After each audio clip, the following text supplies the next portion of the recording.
Hello folks, welcome back to our channel Telugu dose and don't forget to subscribe our channel.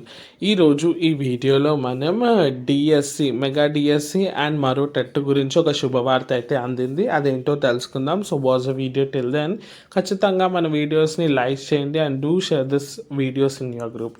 Without any further delay let's begin. So ఇక్కడ వర్గీకరణ ఏక సభ్య commission గడువు పొడిగింపు. So ఇది పొడిగింపు అంటే గుడ్ న్యూస్ ఎలా అవుతుందా అని అనుకుంటున్నారు కదా. సో నేను క్లియర్గా ఎక్స్ప్లెయిన్ చేస్తాను, వినండి. సో మనకైతే వర్గీకరణ వల్లనే మనకి డిఎస్సి లేట్ అవుతుంది, ఇది అందరికి తెలిసింది. సో మనకి సీఎం గారు మీటింగ్ చేసినప్పుడు మనకు క్లియర్గా చెప్పింది ఏంటి అంటే మనకైతే వర్గీకరణ మనకి February 15th లోపు లాస్ట్ మనకైతే కమిటీ రిపోర్ట్ ఇస్తుందని అయితే తెలుస్తుంది. సో దీన్ని బట్టి February 15th అంటే మనకి February 15th తర్వాతనే మనకైతే డిఎస్సి మెగా డిఎస్సి అయితే మనకి రిలీజ్ చేస్తారు.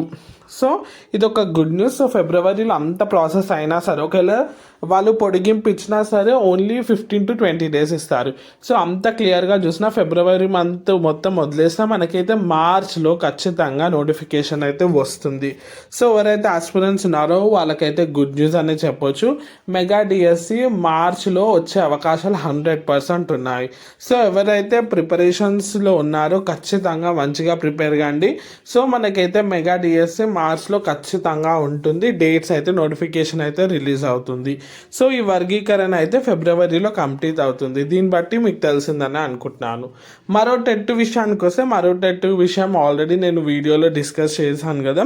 సో అదే విధంగా అది కూడా మనకి అయ్యే అవకాశాలు అయితే ఉన్నాయి. ఇది వచ్చేసి మనకి latest update. Thanks for watching and don't forget to subscribe, like, share, comment and hit the bell icon.